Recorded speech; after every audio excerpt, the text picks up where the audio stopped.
Members of the White House task force answered questions from lawmakers in a long-awaited Capitol Hill hearing. The FDA is expected to release a tough new standard for emergency authorization of a vaccine, hoping to calm concerns that political pressure may rush a vaccine through. In the end, FDA will not authorize or approve a vaccine that we would not feel comfortable giving to our families. WBZ political analyst John Keller joins us now. And John, at times this hearing was a heated one. Yeah, it certainly was, Anna Rittis. And the bottom line is nothing seems to escape politics in this cycle, most definitely not the hunt for a COVID-19 vaccine. Oh, Governor Cuomo did a great job. He had the worst death rate in the world. No, you misconstrued that, Senator. The death toll keeps rising, and so does partisan conflict over the details of the pandemic fight. We have to make sure that these proven review processes take place in a transparent way, free from political influence.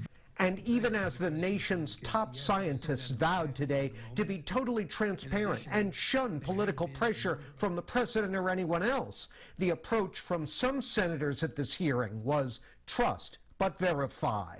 Senator Murkowski and I have a bipartisan bill that would require the FDA and CDC to do the things they committed to doing today, just to take any doubt out of it and to make sure that scientists, independent scientists and researchers have the last say here. Well, does that bill have a chance of passing the Senate? Well, we are continuing to work to get support for it. Last night in Guilford, New Hampshire, a demonstration of why that bill isn't a slam dunk, as Vice President Pence addressed a crowd where many were unmasked and ignoring social distancing. My concern about what I saw at the Vice President's rally last night was a disregard for that science and for that public health concern. Now, John, this has become so politicized. We've already seen surveys where a growing number of Americans say they would not get a vaccine if it becomes available. So how long do you see this playing out? Well, that's an interesting question, isn't it, Anna Rittis? Think back to the 2018 midterm elections. Remember the marauding gangs in caravans headed for the southern border?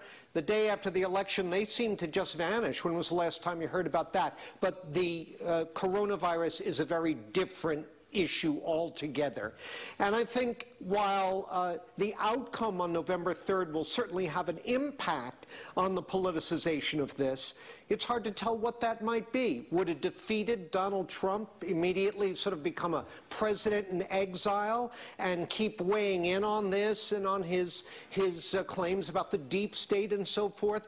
We do know that millions and millions of Americans don't believe in the science, don't give credibility to the likes of Dr. Fauci.